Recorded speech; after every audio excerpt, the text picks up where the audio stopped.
Olá pessoal, boa tarde. É, então, como não apareceu ninguém ainda aqui na, na aula de hoje, né, aqui no link do Google Meet, eu vou gravar a apresentação que eu ia fazer, né, dando conta da discussão da aula de hoje. Aí eu disponibilizo depois no YouTube. De acordo com o nosso plano de ensino, a aula de hoje, do dia 5 de maio, seria dedicada à retomada dos conceitos de interdisciplinaridade, multiculturalismo, interculturalidade e suas articulações com as discussões sobre história e cultura africana e afro-brasileira e indígena na legislação educacional e nos materiais didáticos. Então, só antes de tratar de fazer esse apanhado geral, de fazer esse resumo da discussão que a gente realizou na disciplina nesse quadrimestre, eu queria dar dois informes. Um que eu já mandei ontem no e-mail, né, que só um lembrete, né, de que a atividade avaliativa 4, que é o trabalho de escrita individual, o prazo de entrega ele se encerra hoje, né? Então, só para lembrar para vocês, eu retomo aqui nessa gravação esse lembrete, né, de enviar o trabalho hoje e que até semana que vem eu divulgo as notas tanto do trabalho da atividade avaliativa 3, que foi a resenha, e a atividade avaliativa 4, que é o trabalho de escrita individual. Então, só esses informes iniciais que eu queria dar antes de iniciar essa discussão de hoje, que era basicamente uma discussão de fechamento, né, de ouvi-los sobre a discussão que foi realizada na disciplina, né, nesse quadrimestre, que a gente tinha eu tinha planejado uma discussão que tivesse dois blocos, né, de discussão, né, um debate amplo na disciplina, que tivesse dois blocos de discussão. Uma discussão um pouco mais teórica, em torno dos conceitos de interculturalidade, de interdisciplinaridade e de multiculturalismo, né? Então, pensar um pouco esses três conceitos, essas discussões associadas ao ensino de história. Então, esse seria o primeiro bloco de discussão, né? Uma discussão mais teórica. E depois, a relação que essa discussão teórica teria com a discussão sobre a legislação, né? Que trata sobre diversidade e diferença na educação de uma maneira geral e no ensino de história em especial, que são a 10.639 e a 11.645. Então, essas duas legislações, elas procuram operacionalizar no nível da educação brasileira as discussões conceituais que a gente viu, né, no primeiro bloco de discussão da disciplina. Então, assim, o segundo bloco seria essa discussão da legislação, né, sobre a história da África e cultura afro-brasileira e história indígena e do indigenismo. Então, e atrelado a essa segunda parte da disciplina, estaria relacionada também à maneira como a história da África e a história indígena são incorporadas, são retratadas nos livros didáticos de história. Então, essa foi a discussão geral que a gente fez na disciplina. Então, nessa aula de hoje eu queria que a gente retomar um pouco dessa discussão, né? É por isso que eu coloco aqui na apresentação o plano de ensino, que é para dar uma visualidade da trajetória que a gente estabeleceu de discussão na disciplina. Então, a nossa primeira aula foi aquela aula de apresentação do plano de ensino, né? Que eu fiz a apresentação desse plano que eu estou me guiando aqui, e a gente discutiu sobre avaliação, sobre algumas questões operacionais da disciplina. No dia 24 de fevereiro foi já a nossa primeira discussão, né, que teve como tema interdisciplinaridade e ensino de história, e que o texto base de discussão foi o texto da Crislane Azevedo e da Aline Lima, chamado A Interdisciplinaridade no Brasil e o Ensino de História, um Diálogo Possível. Então, a partir desse texto, a gente teve contato com a complexidade da discussão sobre interdisciplinaridade, né? O contexto de discussão do conceito na Europa e depois como ele foi incorporado no contexto brasileiro entre a década de 70 e 80, a sua dimensão epistemológica, a sua dimensão pedagógica e todos os desdobramentos que tem a partir disso, né? Então, a maneira como a interdisciplinaridade foi pensada conceitualmente, a maneira como a interdisciplinaridade foi incorporada na legislação brasileira é um outro tema, outro ponto de discussão do texto da Crislane e da Aline Lima, principalmente a partir dos parâmetros curriculares nacionais. Então, essa legislação foi aquela que incorporou mais sistematicamente a discussão sobre interdisciplinaridade a partir da dimensão da transdisciplinaridade, né? Então, os temas transversais estão relacionados a essa discussão nos PCNs, né? E depois elas afunilam o debate para pensar como a discussão sobre interdisciplinaridade está relacionada ao ensino de história e principalmente de pensar a relação entre a dimensão historiográfica e a dimensão pedagógica, quer dizer, a interdisciplinaridade no ensino de história ela sempre vai estar balanceada a partir de uma perspectiva historiográfica e de uma relação pedagógica. Então, e aí sempre pensando as questões de aproximar, pensar a inter-relação, a articulação entre os diferentes campos do conhecimento, isso está diretamente relacionado também a fazer com que esse conhecimento esteja relacionado com as questões do cotidiano dos alunos. Então, essa foi a discussão lá da interdisciplinaridade, alguns temas, algumas questões que a gente viu no texto da Crislane Azevedo e da Aline Lima. Depois, a nossa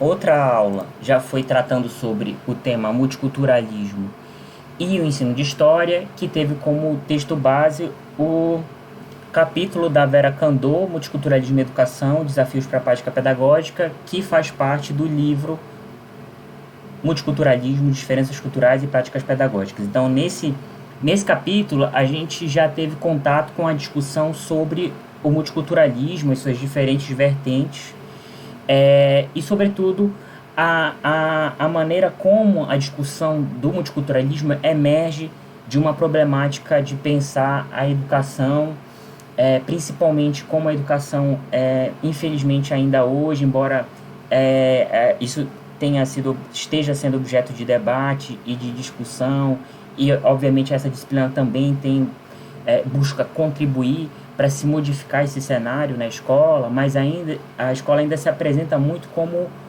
um espaço muito monocultural, né? Um espaço ainda que se pauta muito por legitimar determinados saberes em detrimento de outros, né? A escola ainda se pauta muito por uma legitimação da cultura europeia em detrimento da cultura indígena, da cultura africana, enfim.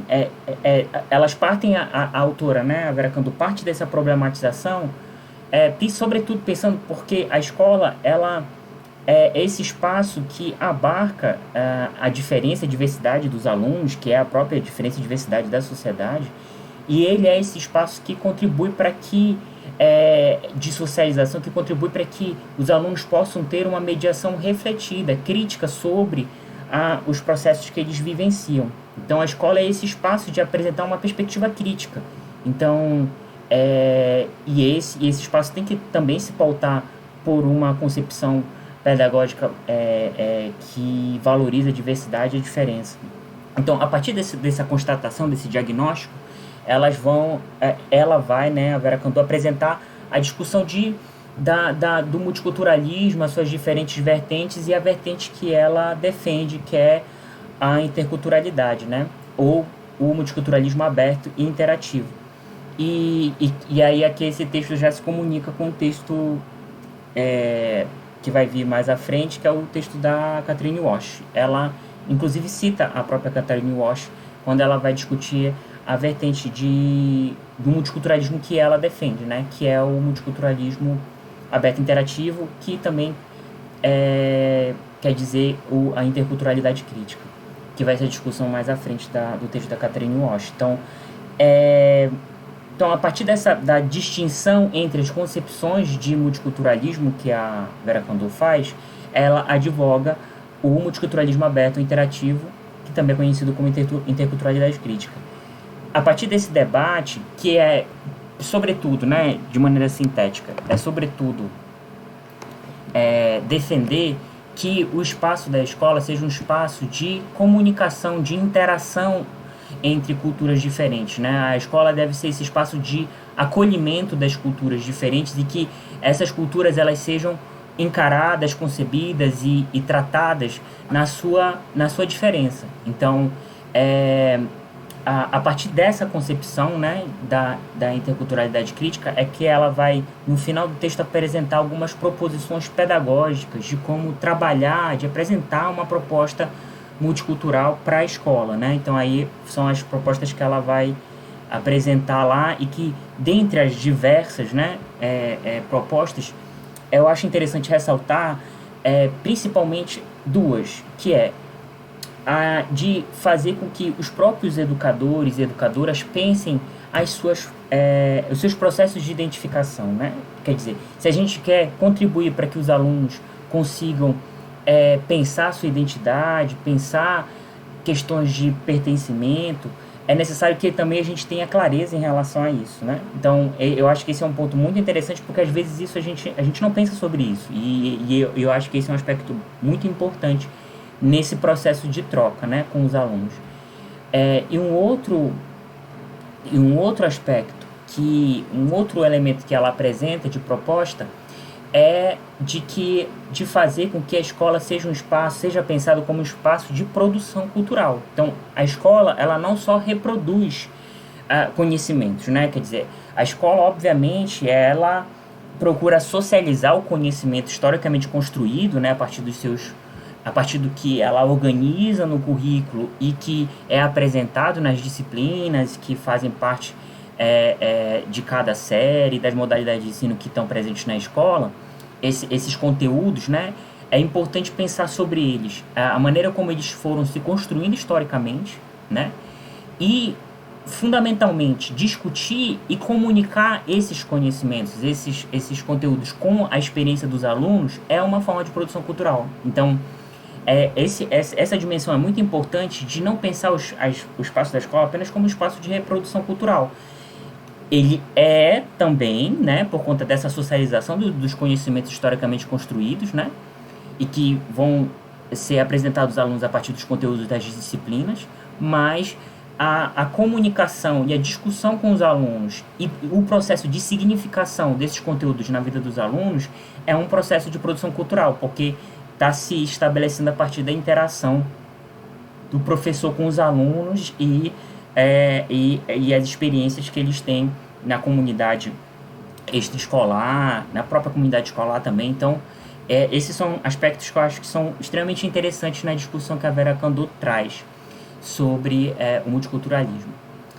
Então, aí na aula subsequente, né, e fechando esse primeiro bloco de discussão conceitual, vem a temática da aula 4, que foi do dia 10 de março, que é interculturalidade e o ensino de história. Nessa aula, a gente tratou especificamente sobre o conceito de interculturalidade a partir do texto da Catherine Walsh. Interculturalidade crítica e pedagogia colonial, insurgir, resistir e reviver. Esse livro faz parte esse texto, né, esse capítulo da Catherine Walsh faz parte de um livro chamado Educação Intercultural na América Latina, entre concepções, tensões e propostas, que foi organizado pela Vera Kandor. Então a gente já percebe que aí há uma afinidade teórica e uma articulação, um diálogo entre a Vera Kandor e a Catherine Walsh.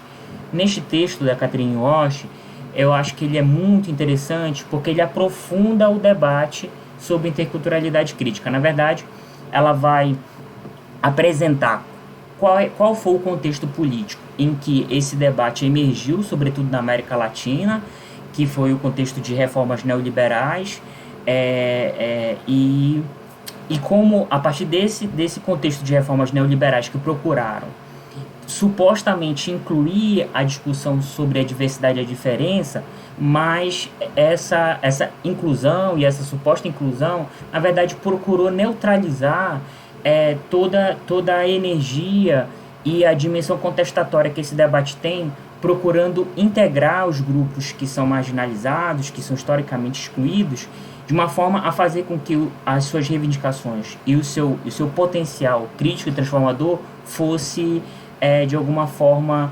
domesticado, ou fosse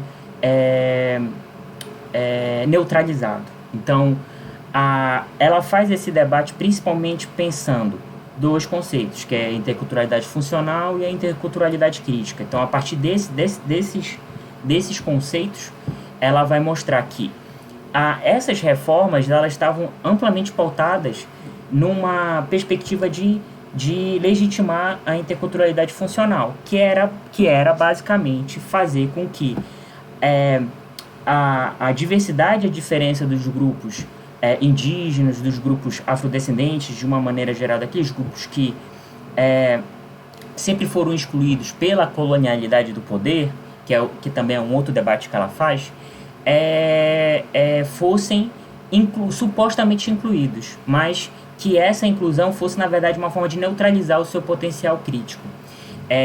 E ela, a partir disso, né, em contraposição à interculturalidade funcional, ela apresenta a discussão sobre a interculturalidade crítica, que consiste basicamente em apresentar uma proposta de abordagem da diversidade e da diferença que venha a romper com a colonialidade do poder. Então, esse é um debate fundamental. A maneira como tanto a interculturalidade funcional quanto a interculturalidade crítica se posicionam diante da colonialidade do poder, do saber, do ser e da natureza. Então, aí ela apresenta a especificidade das dimensões de cada uma dessas vertentes da colonialidade do poder, do saber, do ser e da mãe da natureza, que consiste, em linhas gerais, legitimar a cultura europeia, quer dizer, de legitimar a suposta civilização europeia como mais evoluída, como mais aperfeiçoada em relação à cultura indígena e à cultura afro-brasileira ou afro-americana, afro-latino-americana. Então, afro-diaspórica, como ela apresenta no texto. Então, a interculturalidade funcional, ela tem a tendência de procurar naturalizar a colonialidade do poder, né? De naturalizar essa dimensão da legitimidade, da suposta legitimidade da cultura europeia, né? Enquanto que a interculturalidade crítica, ela vai, na verdade, criticar frontalmente a colonialidade do poder. E esse aspecto é a diferença fundamental entre os dois, né? A maneira como cada uma dessas vertentes conceituais se comporta, se posiciona diante da colonialidade do poder. Então, a partir desse debate, ela vai apresentar a proposta de pedagogia decolonial, quer dizer, como é que as contribuições críticas da interculturalidade crítica podem ser pensadas para o campo educacional. Então, essa é uma das dimensões da argumentação da Catherine Walsh, e aí ela vai apresentar a perspectiva de que a educação seja pensada como esse espaço de crítica da colonialidade do poder e de apresentar outras saídas, quer dizer, de apresentar outras dimensões de se pensar a educação como esse espaço de expressão da diferença e da diversidade, que valorize a cultura indígena e a cultura africana.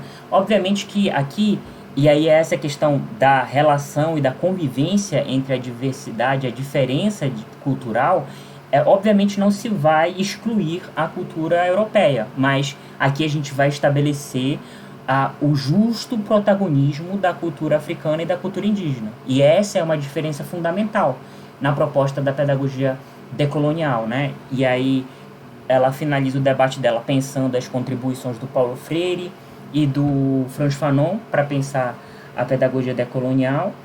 E então esse foi, em linhas gerais, o debate apresentado pela Catherine Walsh. que eu acho que são fundamentais, extremamente importantes para a nossa formação enquanto professores, para licenciatura em geral, independente das especializações que cada um for seguir, mas eu acho que esse é um debate fundamental para a formação dos professores, assim, em ciências humanas de uma maneira geral, né, não somente para os professores de história, né, embora essa disciplina seja pensada para o ensino de história. Essa foi uma preocupação no transcorrer da disciplina de uma maneira geral, de dar um enfoque mais geral, para que os debates que foram apresentados aqui, eles fossem possíveis de serem pensados para diferentes especialidades, né, no campo das licenciaturas em ciências humanas. Então, com o texto da Catherine Walsh, a gente fecha aquele primeiro bloco que eu chamei de um bloco mais conceitual, nos quais a gente apresentou a discussão sobre interculturalidade, multiculturalismo e interculturalidade. Então, a partir desses três conceitos, né, eles vão apresentar alguns elementos, algumas discussões que a gente viu, né, no transcorrer da disciplina, que eles foram retomados pelos textos subsequentes, né, que tratam sobre a Lei 10.639/2003, que trata sobre a história da África e cultura afro-brasileira, e a Lei 11.645/2008, que trata sobre história indígena e indigenismo. Então, a partir de agora, aqui no nosso planejamento, a gente passou para a discussão sobre a legislação. Aqui, aí no dia 17/3, teve a aula síncrona, né? A história única é uma história colonial, que aí eu trouxe alguns materiais aqui que tratam sobre isso, né? A palestra da Chimamanda, né? Os perigos de uma história única, que eu também lá no Moodle coloquei o livro, né? Que transcreve a palestra. E a entrevista Descolonização, porque estudamos um só lado da história, que é uma entrevista com a Maiana Nunes e o Luiz Rufino, e também uma entrevista com o Henrique Gruger, né? Com Cláudio Pinheiro, né? Que foi realizada pelo Henrique Gruger,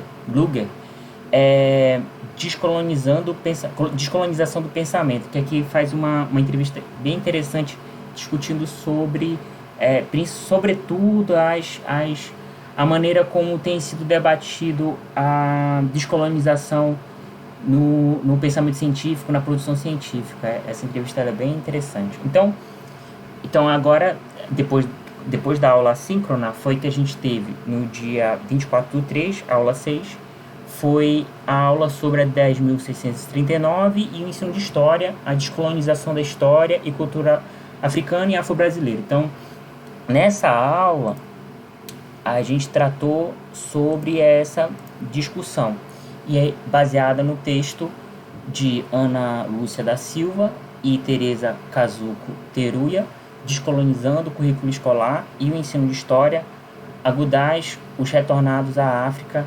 E aí foi aquela a discussão que a gente tratou sobre os agudais, que foi bem interessante, porque nesse texto, para além da discussão de apresentar a contextualização sobre a Lei 10.639, todo o debate sobretudo, o debate sobre o racismo científico e o mito da democracia racial, né? Esses dois debates que de alguma forma procuram legitimar o racismo no Brasil. A Lei 10.639 foi uma lei que veio para combater o racismo, né? Ela é uma legislação que é antirracista e procura, ao mesmo tempo, também ser uma ação afirmativa em relação ao povo negro na educação de uma maneira geral, né? Na educação que se pautando por todas as suas modalidades, né? Desde a educação básica ao ensino superior e todas as modalidades que fazem parte. Então, esse texto eu acho ele interessante de apresentar, porque ele traz uma discussão assim, ele não fica apenas num debate teórico. Obviamente que o debate teórico é fundamental para a nossa formação, mas as autoras elas aliam um debate teórico com a partir de trazem um debate teórico, e esse debate teórico ele é iluminado a partir de uma prática cultural, né? E uma das discussões do texto é pensar o conceito de pedagogia cultural, quer dizer, a maneira como determinados artefatos ou práticas culturais que estão presentes na sociedade também também conduzem processos de aprendizagem. E aí elas trabalham com o samba-enredo, né? Com essa dimensão da cultura popular, da cultura popular negra, né? Que é o carnaval, e o samba-enredo do Unidos da Tijuca, do carnaval de 2003. Então, que tratava sobre os agudais, que os agudais seriam os africanos e descendentes de africanos que retornaram à África, sobretudo no transcorrer do século XIX, né? Então, ela pega o samba-enredo, né? E a maneira como o samba-enredo ele apresenta uma perspectiva de tratar a cultura afro-brasileira a partir de um protagonismo, né? A partir da resistência que esses africanos e seus descendentes tiveram no processo de colonização e obviamente as contribuições que isso teve para a formação da sociedade brasileira, né? Então, ela é muito interessante porque e sobretudo porque a perspectiva de pensar, analisar um artefato cultural como é o samba-enredo, o carnaval, a riqueza dessa perspectiva, né, de pensar como o samba-enredo e o carnaval ele induz processos de aprendizagem, de formação crítica e de construção identitária, é tão atual isso que o carnaval desse ano foi muito rico nessa dimensão, né? Houve várias escolas de samba que trouxeram elementos da cultura afro-brasileira para a construção dos seus sambas enredos, né? E, obviamente, fazer crítica ao racismo e apresentar a construção identitária da cultura negra. Então, então, vocês acompanharam, né, os desfiles das escolas de samba. A escola de samba campeã foi a Grande Rio, que foi aquela que trouxe o Exu e essa dimensão extremamente forte de pensar a cultura negra, a cultura afro-brasileira, de uma maneira geral. O texto ele traz algumas discussões para pensar, por exemplo, como esse samba-enredo ele é uma forma de pedagogia cultural. Ele é uma forma de construção de aprendizagens que estão no espaço extraescolar, né? Que estão nos espaços de sociabilidade de uma maneira geral. E nesse caso, por exemplo, num espaço de fruição, de divertimento, né? De ludicidade, vamos dizer assim, né? Então, isso também induz aprendizagens, né? Isso também forma representações da maneira como você reconhece os grupos e de como você valoriza ou não. Então, esse texto ele foi muito interessante nesse sentido, de apresentar essa dimensão da formação da identidade e também da percepção crítica sobre a sociedade brasileira a partir do samba-enredo. Então, essa foi a discussão sobre os agudais e a 10.639/2003. E a outra aula foi sobre a aula 11, a aula 7, né, do dia 31 de março, foi sobre a 11.645/2008 e ensino de história indígena e decolonialidade. Então, na outra aula foi tratado sobre a outra lei, a 11.645. Aqui nessa lei, nessa discussão do Sandor Brigerman e da Marjorie Cotter, a perspectiva dos autores no texto, né, no artigo, o ensino de história indígena através das narrativas indígenas, reflexões a partir da interculturalidade crítica e da decolonialidade. Então, esse já foi um texto que se comunicou diretamente com as discussões que a gente fez anteriormente com a Catherine Walsh. Nesse texto, o que eu ressalto enquanto contribuição, indo na mesma perspectiva, né, do texto anterior, foi, obviamente, de fazer a discussão e todo o contexto de emergência da 11.645, né, de como ela é uma lei que procura evidenciar o protagonismo indígena, num contexto em que os indígenas são vistos como coadjuvantes no processo de colonização e até mesmo na sua inserção na sociedade atual, contemporânea, né? E o que a gente tem vivenciado hoje em relação a isso é cada vez mais patente e urgente a discussão sobre a questão indígena. É só ver o noticiário de como a gente está presenciando, nós estamos vivenciando um processo de genocídio aberto. Não existe qualquer não existe qualquer tentativa de escamoteamento, de esconder, de encobrir isso, né? Esse avançar do garimpo em relação às terras indígenas, né, sobre as terras indígenas, e como esse avançar é profundamente violento em relação à remoção e mesmo morte dos grupos indígenas, a gente está presenciando isso, infelizmente, né? E isso só demonstra a necessidade desse debate na nossa formação. Quer dizer, a maneira como hoje as populações indígenas têm violado os seus direitos fundamentais, isso está relacionado à maneira como os povos indígenas são vistos pela sociedade de uma maneira geral. Se não há nenhuma comoção em relação a isso, quer dizer, agora, recentemente, uma aldeia Yanomami, que eu acho que foi em Roraima, que teve uma criança de 12 anos estuprada pelos garimpeiros e morta, e simplesmente a aldeia sumiu, uma aldeia composta por 25 pessoas, sumiu, não se sabe o paradeiro das pessoas, tanto que tem se levantado uma campanha para mobilizar as autoridades em relação a isso. Cadê os Yanomamis? Cadê esse grupo que foi vítima dessa violência? Fora os outros grupos que também estão sendo vítimas de violência. O que é que faz com que a sociedade brasileira não se comove em relação a isso? Entende? E os textos que a gente leu, que nós lemos na disciplina, apresentam subsídios para explicar isso, né?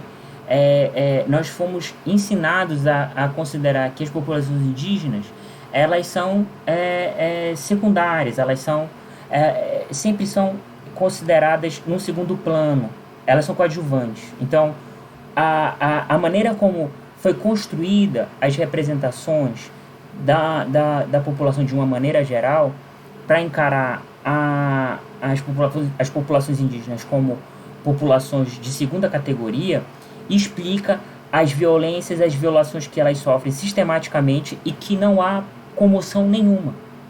Entende? Então, isso só demonstra o desafio e a profunda necessidade que há de que esse conhecimento sobre a cultura indígena seja cada vez mais discutido de maneira sistemática na escola, porque isso é fruto de uma perspectiva que desvaloriza as populações indígenas. Nós temos que fomentar um debate em que se faça conhecer a cultura, a sociabilidade, a trajetória histórica, o protagonismo desses grupos na história do Brasil, a sua formação, suas contribuições para a nossa formação, de entender o quanto que de indígenas nós temos, que é isso que é o aspecto fundamental do debate, e isso que faz com que a gente não se reconheça, não reconheça o quanto temos de cultura indígena, né? E por isso que esses desmandos são realizados sem nenhuma reação, sem nenhuma comoção ou mobilização que não seja a dos próprios grupos indígenas, e que, em relação a isso, eles têm se mobilizado bastante.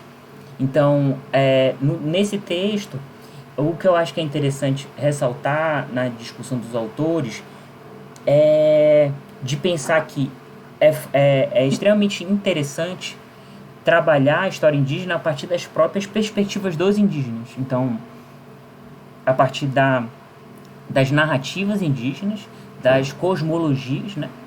E da epistemologia indígena, quer dizer, de como a perspectiva dos povos indígenas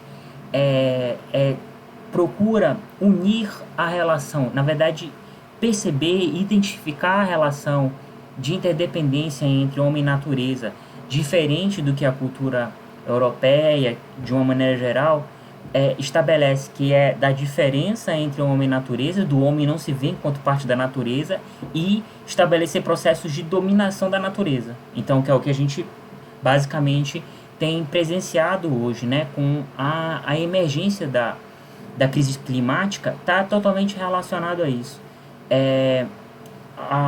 Por isso que os espaços hoje no Brasil, os espaços naturais, com os biomas que formam o Brasil, principalmente na Amazônia, na floresta amazônica, que são mais conservados, são os espaços em que você tem terras indígenas, por conta exatamente da perspectiva que esses grupos, que essas populações têm da sua relação com a natureza.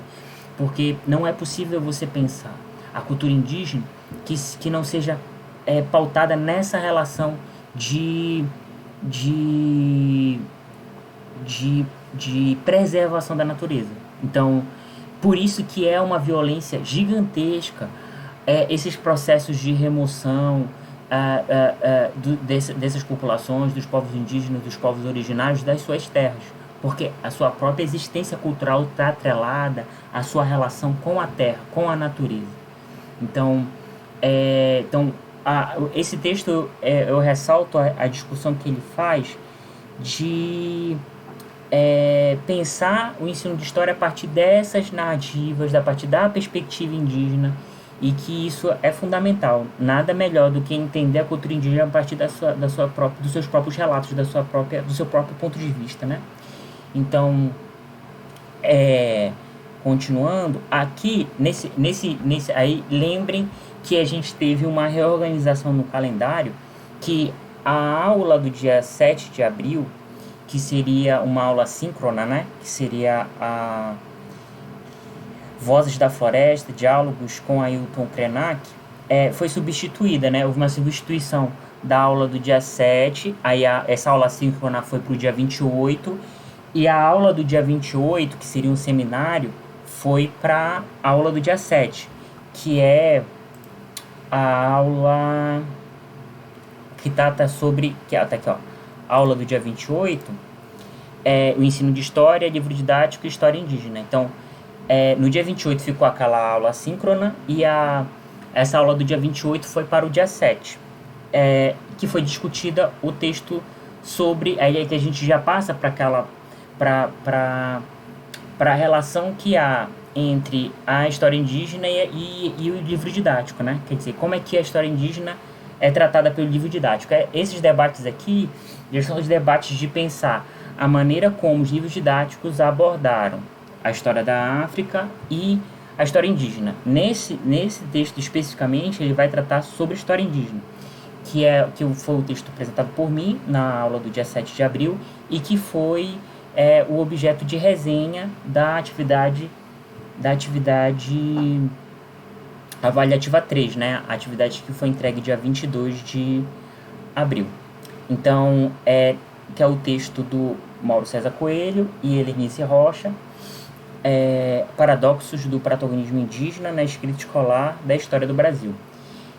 Esse texto, que foi o texto da resenha, ele é um texto extremamente interessante porque ele vai demonstrar a maneira como as populações indígenas elas foram abordadas nos livros didáticos de história. Então, para fazer esse debate, os autores eles procuraram primeiro demonstrar a especificidade da literatura didática, né, do livro didático, quer dizer, qual é a importância que o livro didático tem, né, de uma maneira geral, e o livro didático de história, qual é a função pedagógica do livro didático de história, né? Então, eles, antes de analisarem os livros didáticos que eles selecionaram lá no PNLD de 2011, eu acho que 2010 ou 2011, não lembro bem, eles vão primeiro apresentar esse debate inicial, né?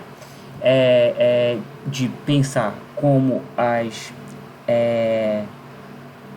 o livro didático ele é importante para a formação da identidade dos alunos, né? E, sobretudo, o livro didático de história, que a função que ele tem é, obviamente, de socializar um conhecimento científico, um conhecimento histórico, né? Historiográfico, e de contribuir para a formação da identidade dos alunos. Sobretudo, uma identidade que valoriza a diversidade e a diferença. Então, a partir desse debate inicial, eles vão tratar especificamente sobre a história indígena, né, a discussão historiográfica, a relação que isso tem com o saber escolar e a análise dos materiais didáticos. Então, a partir da análise dos materiais didáticos, que foram 10 coleções que eles selecionaram e, sobretudo, foram coleções selecionadas pelo PNLD, Plano Nacional de Livro Didático, que para eles a justificativa era de pensar que esses livros eles já foram produzidos depois da promulgação da 11.645/2008. Quer dizer, esses livros eles já deveriam se pautar por um conteúdo que retratasse o protagonismo indígena, tendo em vista que a legislação procura apresentar essa perspectiva para a educação escolar de uma maneira geral. Então, quando eles foram analisar os materiais, a seleção dessas 10 coleções didáticas, eles perceberam que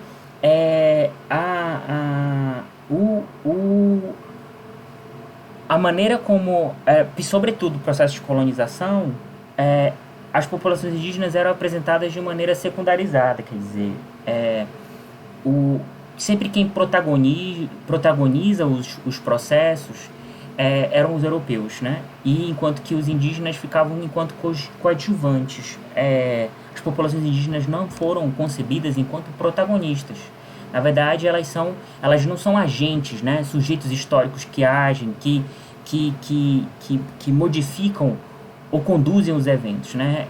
Eles são pacientes, eles reagem à ação dos europeus. Então, essa perspectiva que é apresentada, e aí os autores apresentam a discussão, dividem em 3 aspectos para pensar a maneira, quais são os eventos que são apresentados, quais são os atores que são selecionados, quais são os papéis atribuídos aos atores. Eles apresentam essas 3 dimensões para pensar o conteúdo dos livros didáticos e chegam a essa conclusão de que, sobretudo, o que se apresenta enquanto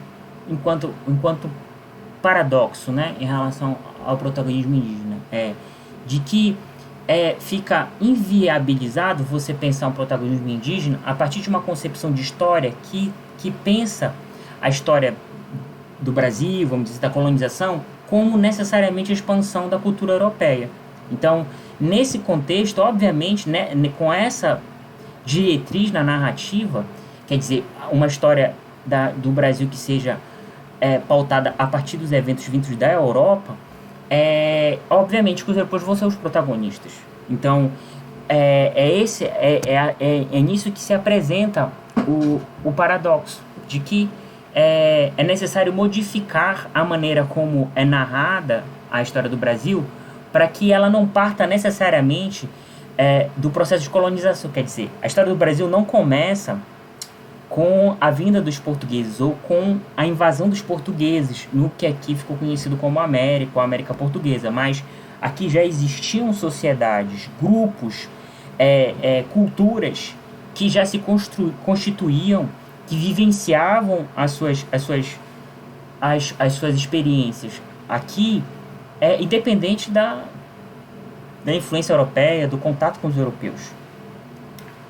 Aí sim você tem uma perspectiva de, a partir disso, de pensar a maneira como se constituía a organização social e a cultura desses grupos, das populações indígenas de uma maneira geral, que você tem possibilidade de pensar o contato, né, com a invasão dos europeus e como a sociedade colonial se construiu a partir desse contato. Quer dizer, entre o choque entre 2 formas de concepção e de construção de sociedade. entende? Então, aí você tem uma outra perspectiva, entende? E aí você tem como pensar o protagonismo indígena, entende? Mas da forma como é estruturada o livro didático, a narrativa, de pensar a expansão, as grandes navegações, o descobrimento do Brasil, você está sempre pautando de uma perspectiva eurocêntrica, você está sempre partindo de uma perspectiva eurocêntrica, entende?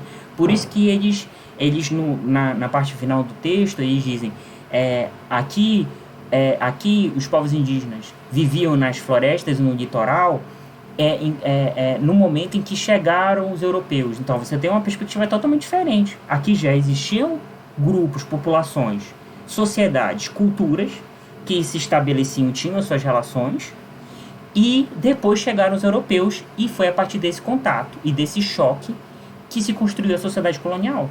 Entende? Então, e aí todos os processos de violência, de imposição, de escravização, entendeu? Então, e obviamente as negociações, as resistências e tal. Então, e a própria ação dos indígenas em relação a essa violência do processo de colonização. Então, aqui você tem uma outra perspectiva, e é isso que os autores apresentam nas conclusões do texto. Quer dizer, é necessário que se construa uma história do Brasil que seja descentralizada da Europa. E é a partir dessa perspectiva de você evidenciar que antes da colonização existiam populações que já faziam história, já construíam história, já tinham as suas sociabilidades, suas culturas, as suas estruturas sociais. E obviamente que eles colocam que a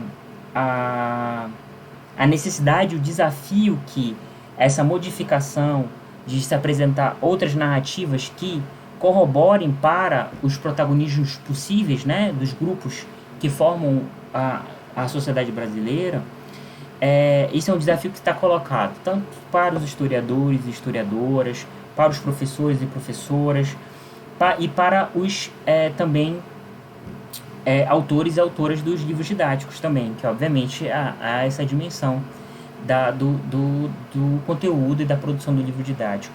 Então, esse texto ele é bem interessante por conta de todos esses debates e elementos que trazem para a gente pensar a maneira como as populações indígenas foram abordadas nos livros didáticos de história. Então, esse foi o nosso o debate no dia 7 de abril, né? Esse do livro didático do ensino de história, livro didático História Indígena, né? E aí, no dia 7, depois do dia 7, teve a aula do dia 14. No dia 14 foi o seminário, né? Então, porque antes tinha sido pensado 2 seminários, né? Um no dia 14 e outro no dia 28. Só que aí eu desloquei, né? Na verdade, como eu desloquei a aula que seria dia 28 para o dia 7 e a aula síncrona do dia 7 para o dia 28. Como eu fiz a discussão no dia 7, se manteve o seminário no dia 14, que seria um dos seminários, que foi o seminário apresentado pela Nicole, pela Luciana e pelo Moroni, que foi relacionado ao livro didático de História e a História da África. Então, no dia 14 do 4, ensino de História, livro didático e História da África. Então, nesse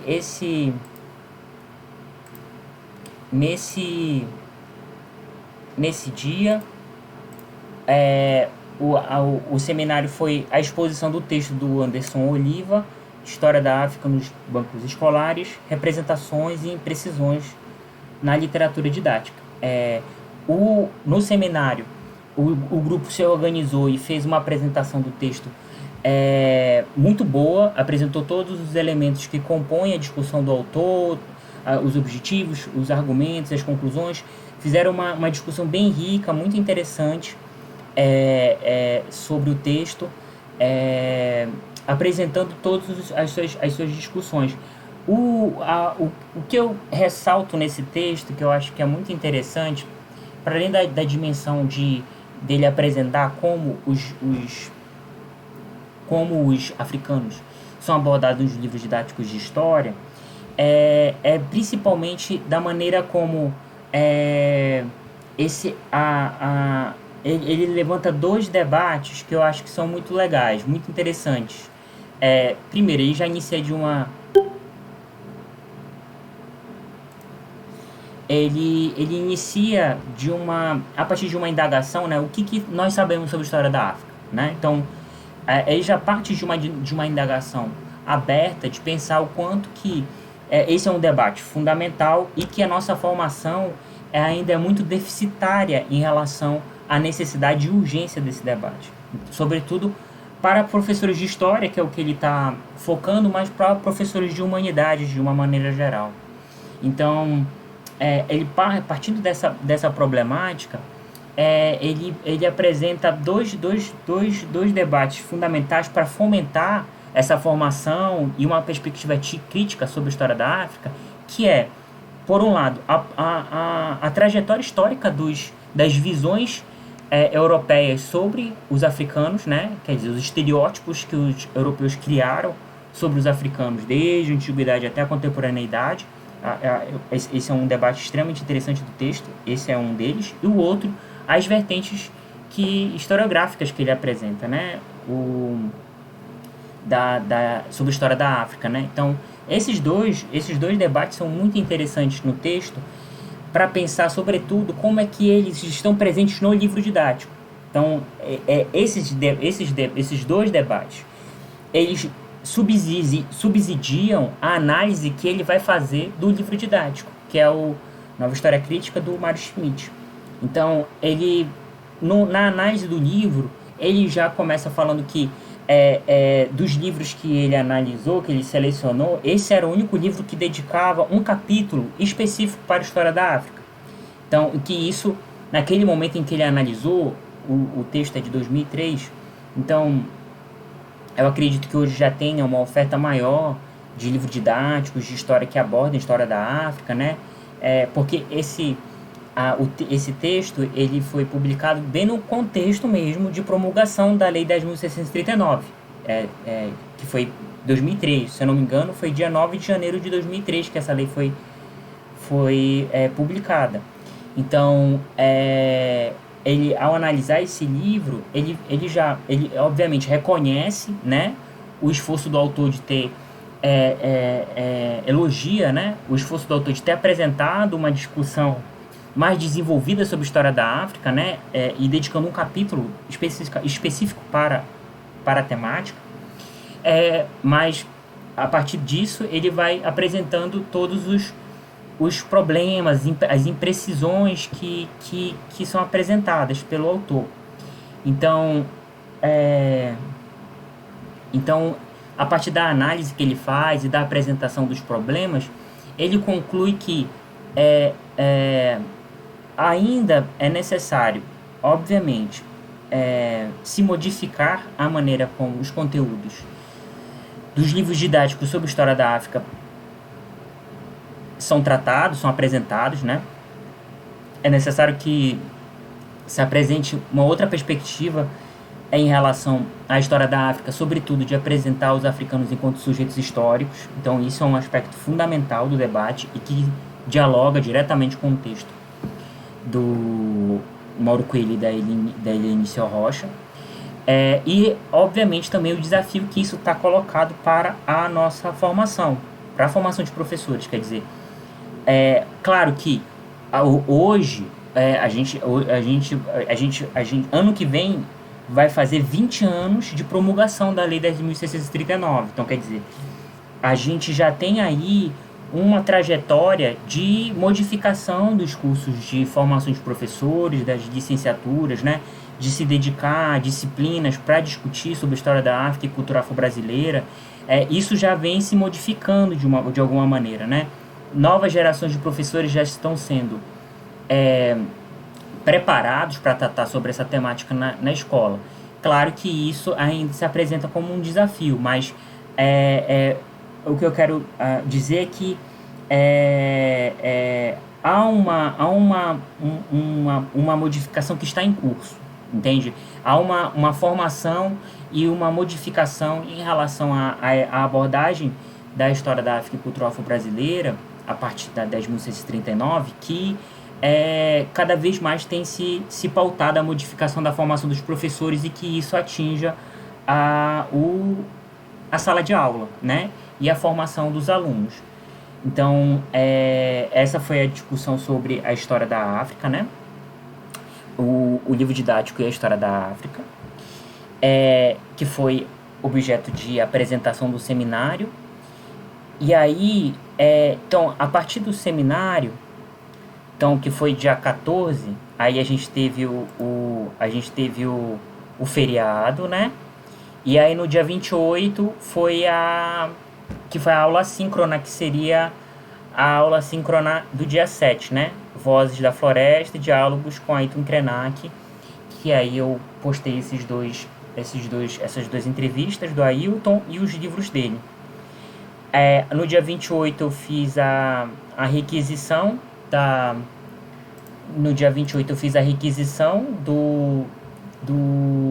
atividade avaliativa 4, né? E que hoje é a entrega dele. Então, essa basicamente foi a discussão, a nossa trajetória na disciplina, das discussões que inicialmente trataram sobre os conceitos de interdisciplinaridade, de multiculturalismo e interculturalidade. Depois trataram sobre a legislação que versa sobre a história da África e cultura afro-brasileira, 10.639/2003, e a 11.645, que trata sobre a história indígena e indigenista, né? Então, a partir desses debates, a gente depois finalizou a discussão da disciplina sobre a maneira como a história da África e a história indígena eram tratados nos livros didáticos de história. Então, em linhas gerais, foi esse o debate que a gente fez na disciplina. Eu espero que esse debate tenha contribuído para a formação de vocês, né? Que tenha levantado a reflexões que fizessem com que vocês conseguissem pensar sobre esses conteúdos, pensar sobre essas questões, e principalmente de como esses debates são urgentes, são fundamentais para o momento que a gente está vivendo. Quer dizer, pensar a discussão sobre a valorização da história africana e afro-brasileira e da história indígena são questões fundamentais para a formação dos alunos, né, para a nossa formação enquanto professores, mas para a formação dos alunos, porque se hoje os problemas sociais que nós temos vivenciado estão profundamente relacionados à maneira como o senso comum, de uma maneira geral, tem a perspectiva sobre esses grupos, sobre essas populações, né? Sobre a cultura africana e afro-brasileira e a cultura indígena, que são sempre vistas e consideradas de maneira secundária em relação à cultura europeia. Então, conhecer,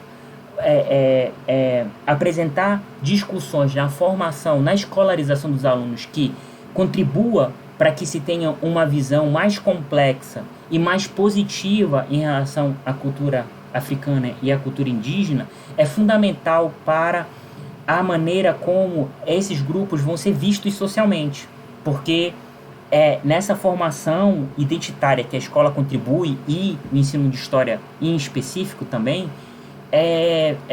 faz com que você consiga ter um contexto social que seja muito mais atento às demandas desses grupos, entende? Então, se hoje a gente não tem, se hoje, na verdade, essa atenção e essa preocupação da sociedade brasileira em relação às demandas desses grupos ainda para dizer no mínimo, muito tímidas, isso se dá por conta da maneira como a sociedade, de uma maneira geral, entende a participação e as contribuições que esses grupos deram para a formação do Brasil.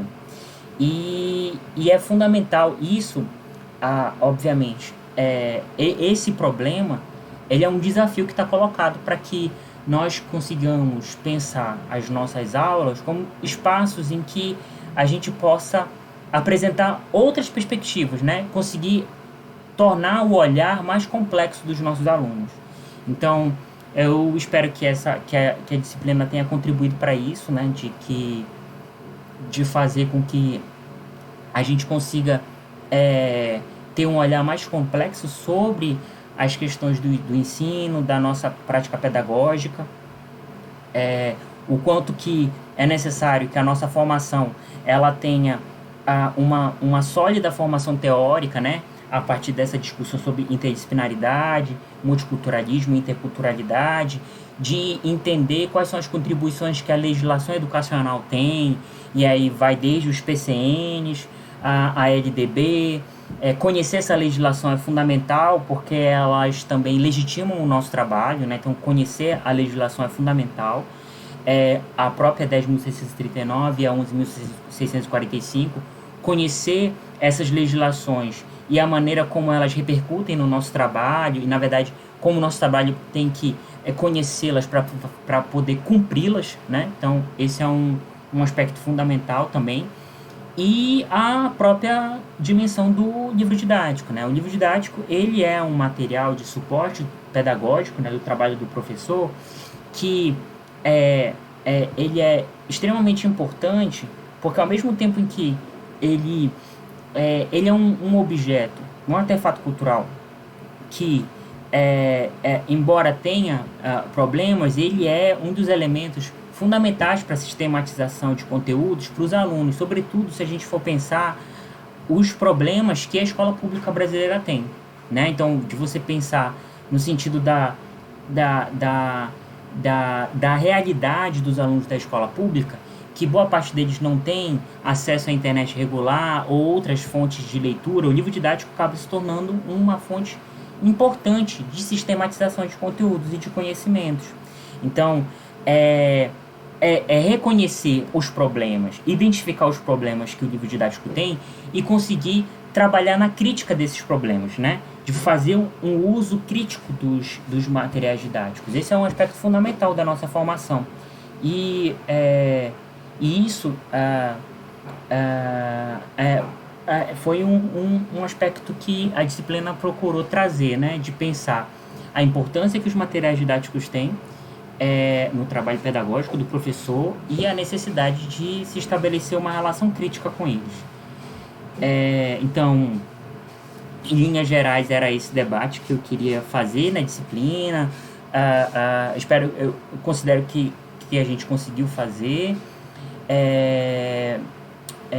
Queria ouvi-los, né, sobre a perspectiva, a leitura que vocês tiveram das discussões que a gente fez na disciplina. Então, mas de qualquer forma, fica aqui o registro, né, de agradecê-los pelos debates que nós realizamos nesse quadrimestre, as discussões que nós realizamos, e aí eu espero que a discussão tenha contribuído para a formação de vocês. Então, no mais, era esse debate, basicamente essa retomada de conceitos e de discussões que eu queria fazer na aula de hoje. Então, é basicamente isso. Então, essa gravação, a gravação dessa aula de hoje, com esse resumo das discussões que a gente fez na disciplina, eu vou colocar lá no Moodle, né? E aí, novamente, retomo os lembretes que eu comecei essa aula. Então, a nossa... hoje, dia 5, o prazo limite para a entrega da atividade avaliativa 4, né, o trabalho escrito individual. Ele tem que ser entregue hoje. E as notas, até semana que vem, eu divulgo as notas para vocês, tá bom? Então, qualquer dúvida, qualquer questão, vocês entrem em contato comigo por e-mail, tá bom? Então, era basicamente esse debate, essa discussão que eu queria apresentar para vocês nessa disciplina. Espero que tenha sido proveitosa, porque para mim foi bastante. As nossas discussões, as nossas trocas foram bastante enriquecedoras. Então, eu basicamente encerro aqui essa gravação, a apresentação, as discussões que estavam planejadas para o dia 5 de maio. Então, Até mais e abraços.